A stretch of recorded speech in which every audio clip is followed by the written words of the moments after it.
Bawa Panglima. Rumah.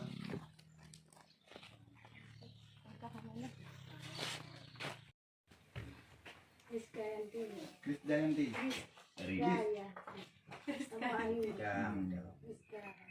Itu tu sebut meteran nama pakai nombor apa? Boleh ya? Kamu nanti jabatan jamu.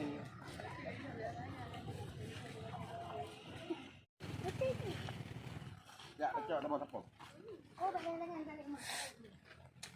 Ya, ada.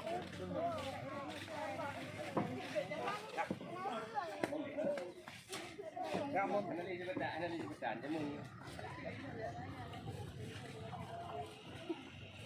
Lo nanti. Lo itu. Dia jajah di bawah lo. Pak, ngalang semua. Yang di sini. Pak yang di sini.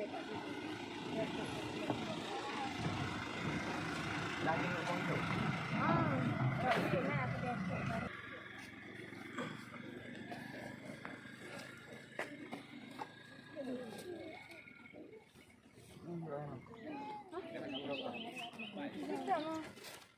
Kau jumpa yang pukul tahu ni nak.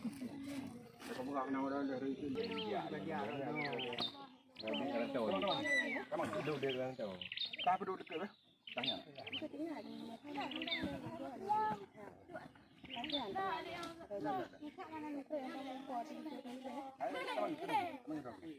Betul.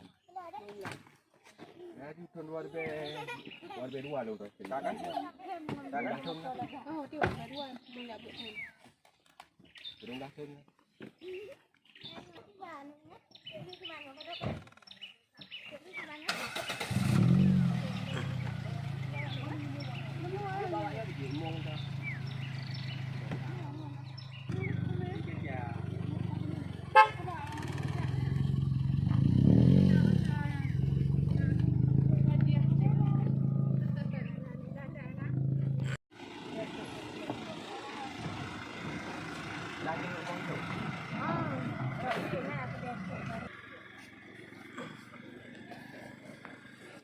Betul.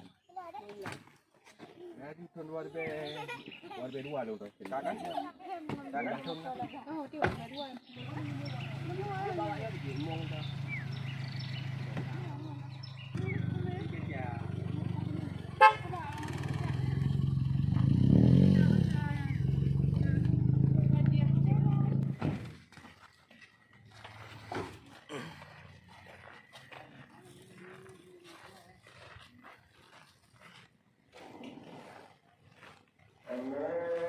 Yang barang puduk kena mak poskol ya.